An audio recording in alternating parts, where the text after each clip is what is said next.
how I was able to get a good deal on my first property in a crazy, crazy hot market.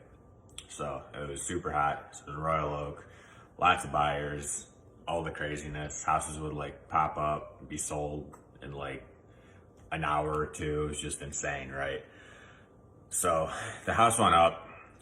I looked at it right away, put in, well, I guess I'll tell you the situation. So the people that were selling the house, the owners, they were moving out of state and they were building a house out of state. So they wanted to make sure that the house was sold for sure. And they needed like 3 to 4 months in order to just be able to move into their new house out of state. That was getting built. So rule number one is always figure out what the seller's main issue is, right? Everyone or most of the people that were looking for houses in that area, they needed something to buy and move right into, right? They didn't have 3 to 4 months, or they didn't want to close on the house and then not be able to move in for 3 to 4 months, or whatever the case was. So what we did, we figured out what their need was, right? What the seller really cared about. And they really cared about being able to live in the house for 3 to 4 months and not have to worry about it, that, you know, the house is sold or not sold or whatever, right? So we look at it.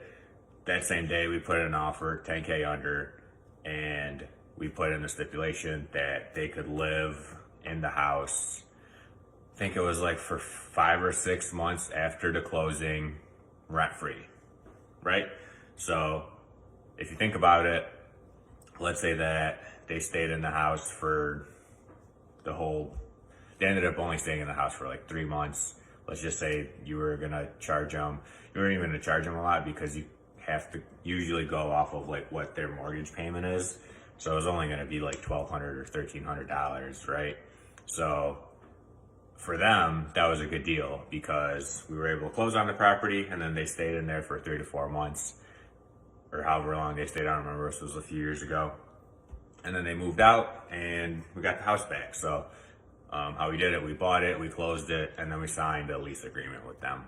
But by figuring out what they actually really cared about, or what they actually needed, right? They cared more about being able to stay in the house for a few months and having that peace of mind that the house was sold and closed on, and all the craziness of moving, right? They didn't care if they got the full asking price.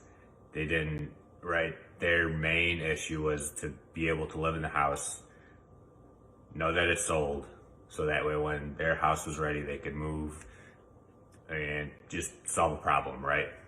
So the 10K offer, or the 10K lower offer, wasn't a big deal to them.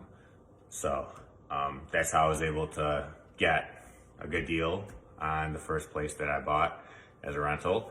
And that's kind of the point of the story, is just to make sure that you understand what the seller or whoever you're working with, what their main thing is, right? It's either price or timeline or whatever it is, and kind of try to meet that.